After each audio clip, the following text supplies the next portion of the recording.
할렐루야. 오늘 말씀은 하나님께 이끌림 받는 성도의 삶이라는 말씀을 준비했습니다. 2차 세계대전을 알고 계신가요? 많은 희생이 치러진 전쟁이라고 합니다. 당시 독일이 가장 많은 유대인들을 학살한 장소가 바로 폴란드의 아우슈비츠 수용소였다고 합니다.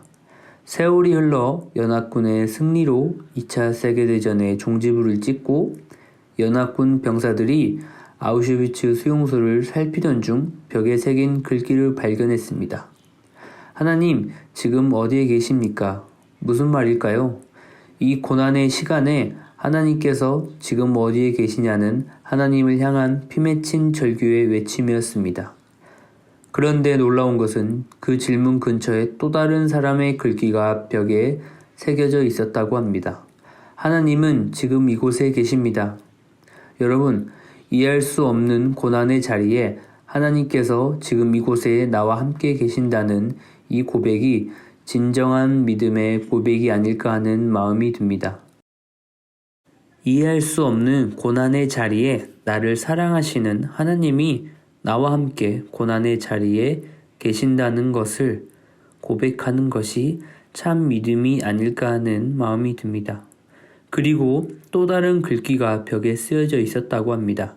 하늘을 두루마리 삼고 바다를 먹물 삼아도 한없는 하나님의 사랑 다 기록할 수 없겠네. 하나님은 아우슈비츠에서 고통받는 하나님의 자녀들과 함께 계셨습니다. 이것이 놀라운 사실입니다. 고통 속에서 하나님의 도움을 구하며 또 절규하며 기도하는 그 자리가 하나님이 가장 치열하게 역사하시는 순간인 것입니다. 오늘 말씀을 통하여 주님이 우리에게 역사하시는 순간을 기억하는 시간이 되었으면 좋겠습니다. 첫 번째로 다니엘의 세 친구인 사드락과 메삭, 아벳느고 세 사람의 신앙의 커다란 도전입니다.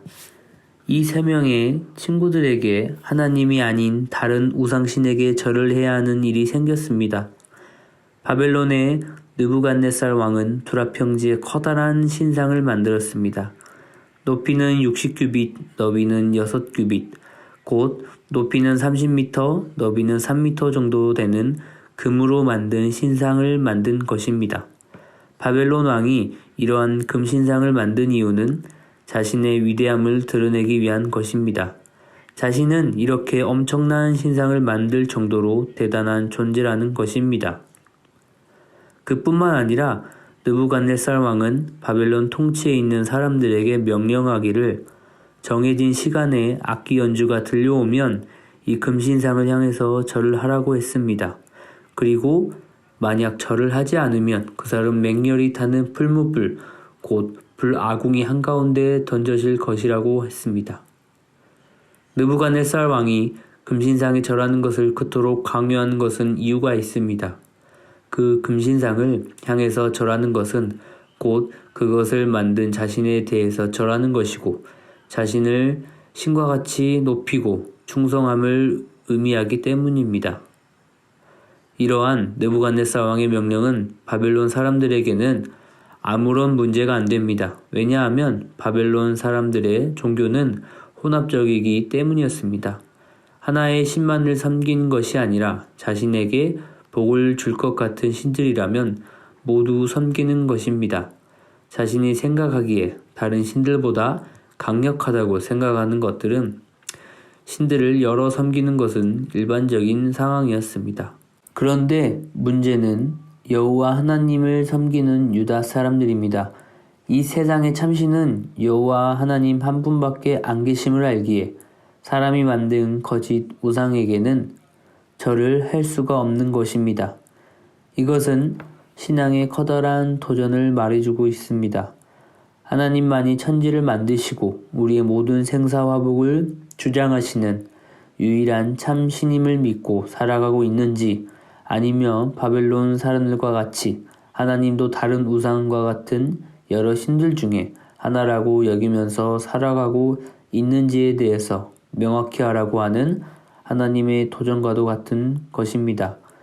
그러기에 이 도전은 바벨론 왕에게로 온 것이기는 하지만 사실 하나님께서 우리에게 주시는 도전이기도 합니다. 다니엘의 세 친구는 그러한 도전 속에서 한결같이 금신상에 절을 하지 않았습니다. 또 흉내도 내지 않았습니다. 세 친구들의 그러한 모습을 보고 사람들이 왕에게 알렸습니다. 왕은 자신의 신하 중에 자신의 명령을 어긴 그 세 친구에게 단단히 화가 났습니다.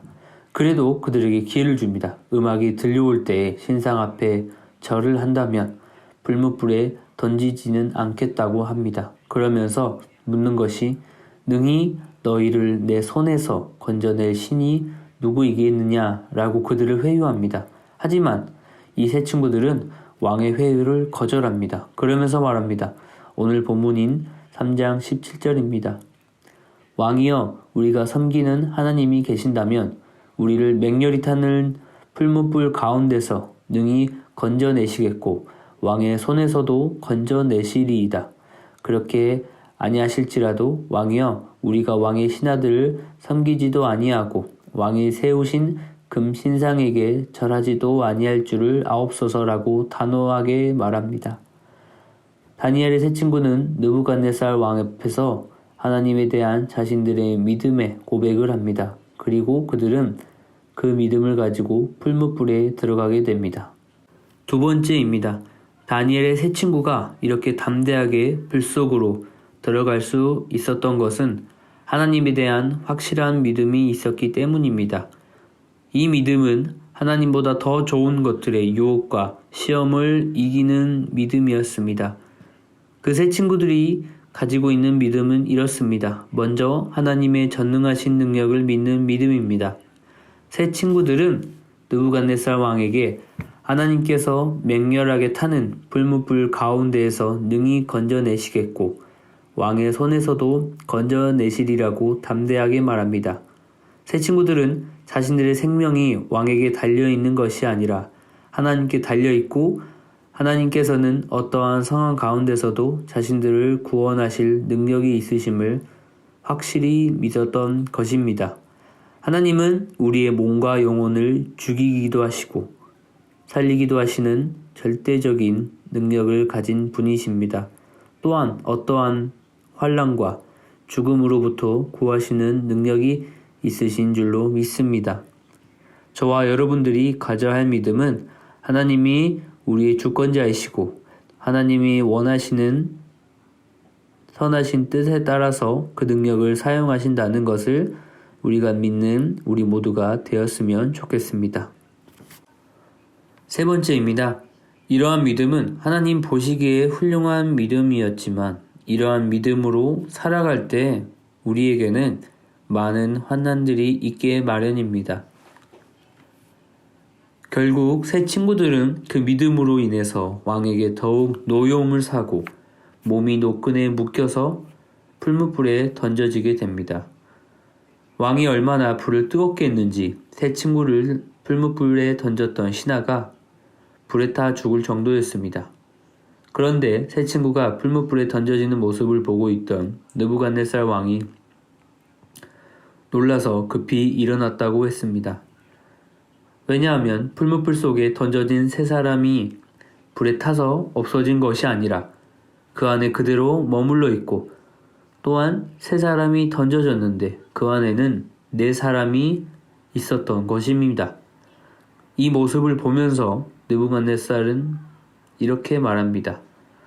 다니엘서 3장 25절입니다. 내가 보니 결박되지 아니한 4명의 사람이 불 가운데로 다니는데 상하지도 아니하였고 그 넷째의 모양은 신들의 아들과 같도다라고 했습니다.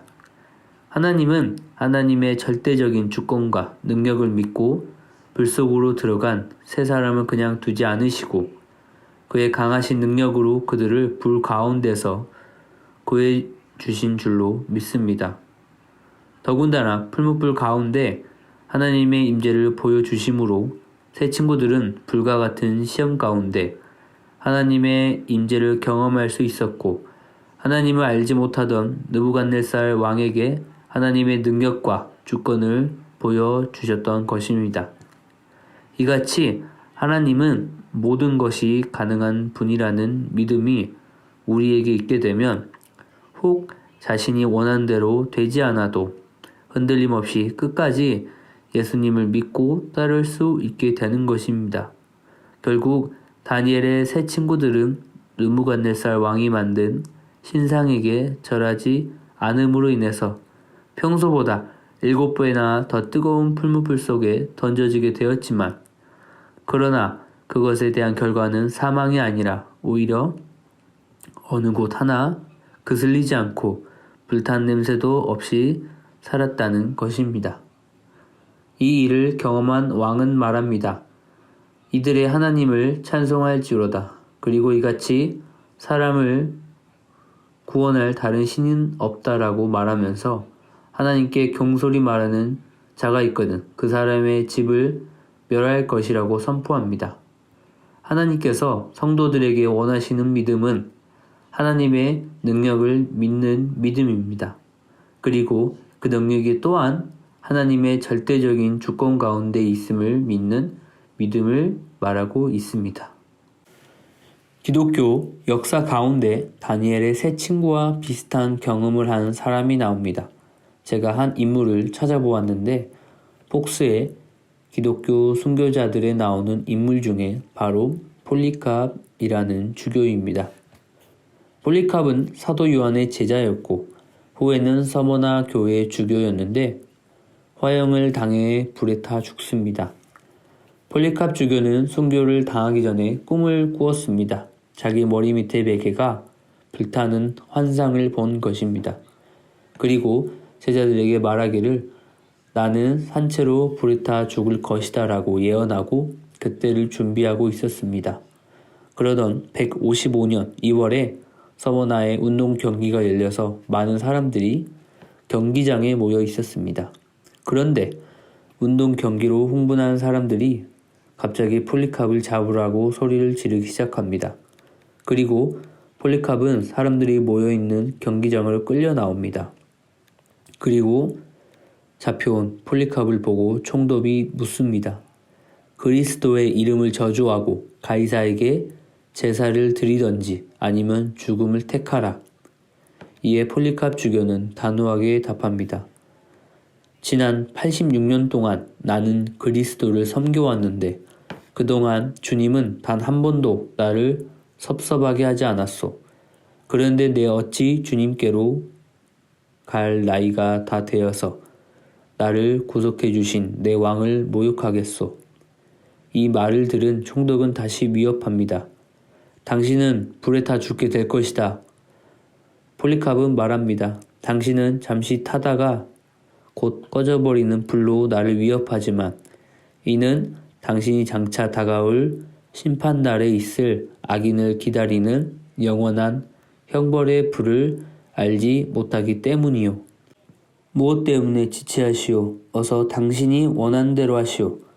사람들은 총독의 명령에 의해서 나무단을 쌓고 폴리캅을 나무 기둥에 묶으려고 했습니다.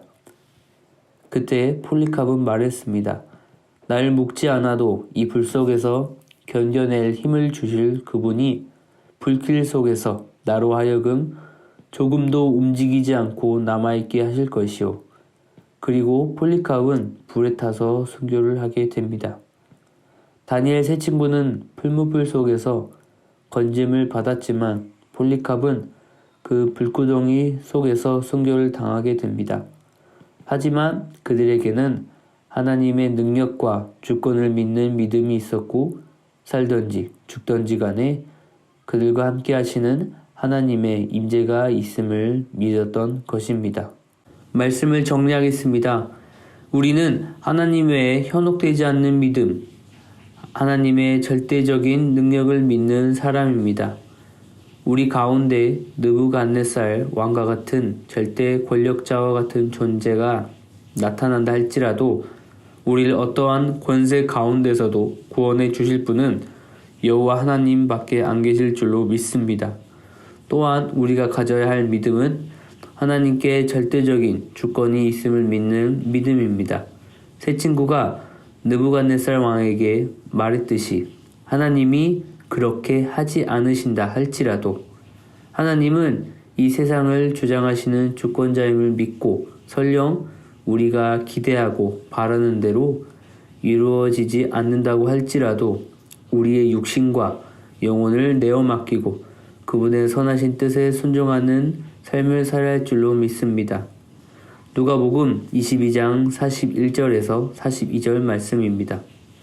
저희를 떠나 돌 던질 만큼 가서 무릎을 꿇고 기도하여 가라사대 아버지여 만일 아버지의 뜻이거든 이 잔을 내게서 옮기시옵소서.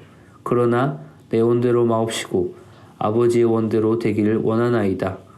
이 말씀처럼 저와 여러분이 믿음이 하나님의 절대적인 능력을 믿음으로 그 능력을 경험하는 삶을 살아가실 뿐만 아니라 비록 그렇다 못한다고 할지라도 하나님의 절대적인 주권을 믿고 순종하며 하나님께 이끌림받는 성도의 삶이 되기를 간절히 축복합니다. 기도드리겠습니다. 주님, 우리 삶 가운데서 주님은 어떤 존재이신가요? 우리의 신앙을 돌아보게 하옵소서. 어떠한 상황에 가든지 우리는 주님의 절대적인 주권을 믿고 굳건한 믿음을 갖게 도와주시옵소서. 늘 기도하며 오직 주님께 기대하며 살아가는 삶이 될 수 있도록 인도하여 주시옵소서. 폴리카프 주교와 같은 믿음으로 어떠한 상황이 오든 주님을 믿고 따르는 우리 모두가 되게 해 주시옵소서. 이 모든 말씀 예수님 이름으로 기도드립니다. 아멘.